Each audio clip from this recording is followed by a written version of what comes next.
ದಾರಿ ಎಲ್ಲಿದೆ? ಬೆಳಗ್ಗೆಯಿಂದ ಸುತ್ತಲೇ ಇದ್ದೀವಿ, ಕಾಲು ನೋವು ಬಂತು ಅಷ್ಟೇ.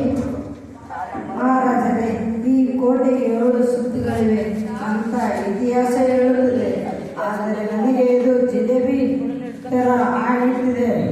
ಸುತ್ತಿ ಸುತ್ತಿ ಸುಸ್ತಾಗಿ ಆಗ್ತಿದೆ. ಸುಮ್ಮನಿರು. ಮದಕರಿ ನಾಯಕನಿಗೆ ಒಂದು ಸಂದೇಶ ಕಳುಹಿಸು. ಅವನು ನಮ್ಮನ್ನು ದಾರಿ ಬಿಡದಿದ್ದರೆ ಅವನ ಎಲ್ಲ ರಾಜ್ಯದ ಬೆಣ್ಣೆ ದೋಸೆಯನ್ನು ನಾನೇ ತಿಂದು ಬಿಡುತ್ತೀನಿ ಅಂತ ಹೆದರಿಸು.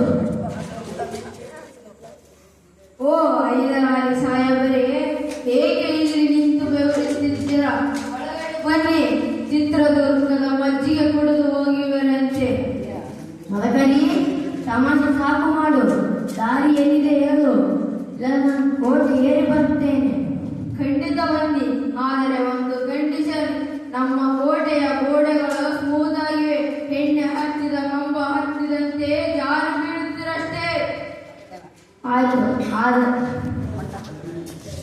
ಮಹಾರಾಜರೇ, ಈ ಗೋಡೆಗೆ ಎಣ್ಣೆ ಹಚ್ಚಿದಂತಾಗಿರಬಹುದು, ಆದರೆ ಇವರ ಮಾತೇ ಎಣ್ಣೆ ಹಚ್ಚಿದಂತಾಗಿದೆ, ಗೊತ್ತಿಲ್ಲ. ಆದರೆ ನನ್ನ ಹತ್ತಿರ ಒಂದು ದೊಡ್ಡ ಪಿರಂಗಿ ಇದೆ. ಆ ಪಿರಂಗಿಗೆ ಒಂದು ಗುಂಡು ಹಾಕಿದರೆ ಇನ್ನ ಕೋಟೆ ದೂರವಾಗುತ್ತದೆ.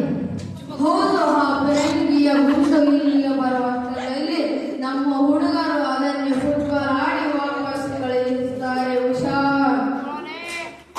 ಸರಿ, ಹಾಗಾದರೆ ನಾನು ಕಳ್ಳ ಮಾರ್ಗದಿಂದ ಬರುತ್ತೇನೆ, ಯಾರೂ ನೋಡೋದಿಲ್ಲ. ಅಲ್ಲಿ ನಮ್ಮ ಹೋಗುವ ಮನೆಗೆ ಹಿಡಿದು ಮಾಡುತ್ತಾ ಇರ್ತಾಳೆ. ನೀವು ಹೋದರೆ ನಿಮ್ಮ ತಲೆಗೆ ಡೋರು ಬಾರಿಸಿದ ಹಾಗೆ ಬಾರಿಸುತ್ತಾಳೆ. ಆಮೇಲೆ ಆಗುವುದು ನಿಮ್ಮ ತಲೆ ಚಿತ್ರಣ ಆಗುವುದು ಗ್ಯಾರಂಟಿ.